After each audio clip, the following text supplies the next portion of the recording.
শুভ সকাল বন্ধুরা, কেমন আছো সবাই? আশা করছি ভালো আছো। নতুন একটা সকালে নতুন একটা ব্লগে তোমাদের সবাইকে অনেক অনেক স্বাগত।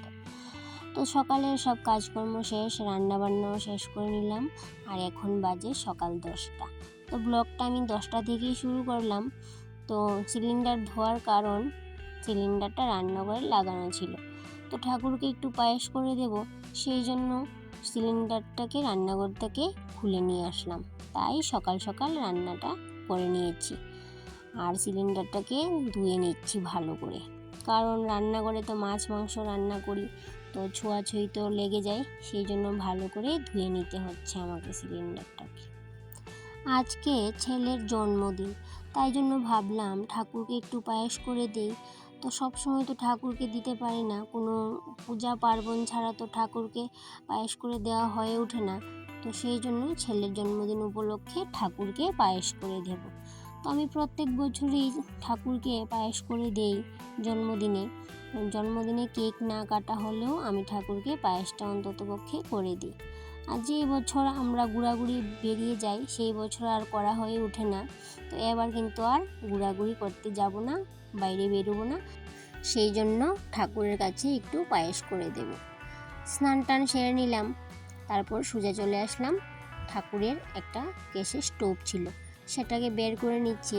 ভাবলাম একা একা কীভাবে ফিটিংস করব, আমি তো এটাকে কখনো ফিটিংস করিনি, হাজব্যান্ডই করে দেয়। আজকে তো হাজব্যান্ড বাড়িতে নেই, তো কে ফিটিং করে দেবে? তো এমনই কপাল খারাপ আজকে আমার হবে, আমি কোনোদিনও ভাবতে পারিনি। ছেলের জন্মদিনেও আমাকে চোখের জল ফেলতে হয়েছে। কেন জানো?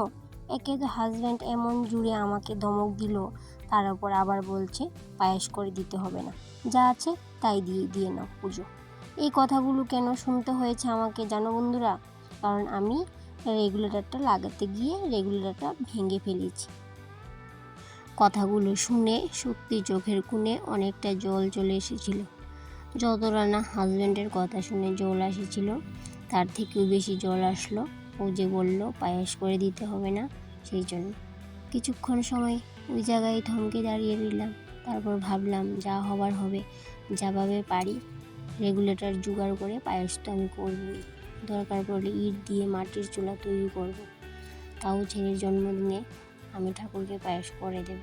তো হঠাৎ মনে পড়লো আমার ইন্ডাকশনটা তো ধোয়াই আছে, পরিষ্কার আছে, তো সেটা করে নিলে কেমন হয়।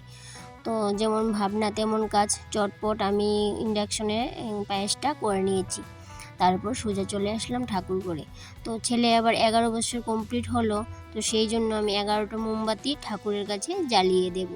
তো এইদিকে আমি এক্সট্রা একটা মোমবাতি ঠাকুরের কাছে জ্বালিয়ে দিয়েছি, সেটা কিন্তু আমি গণার মধ্যে ধরবো না, আমি এক্সট্রা 11টা মোমবাতি ঠাকুরের কাছে জ্বালিয়ে দেব।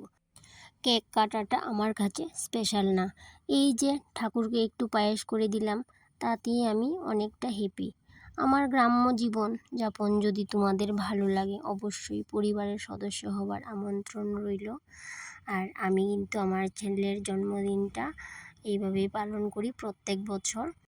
তো যাই হোক, তোমাদের সাথে অনেক গল্প গুজব হলো। তো আর আমি বেশিক্ষণ রাগও করে থাকিনি, কারণ আমি বেশিক্ষণ রাগ করে থাকতেও পারি না। তো আজকে ছেলের জন্মদিনটাও খারাপ করে লাভ নেই, তো আমাকে ডাক দিল, আমার রাগ টাগ সব চলে গেল। আর এইভাবেই প্রতিনিয়ত হয় ঝগড়া, আবার একটু মিলমিশ, আবার ঝগড়া, আবার মিলমিশ। তো যাই হোক, ছেলেকে একটু পায়েস খাইয়ে দিলাম, ওর বাবাও একটু খাইয়ে দিল। তো আজকের ব্লগটা এই পর্যন্তই। তোমাদের ভালো লাগলে অবশ্যই পাশে থাকবে।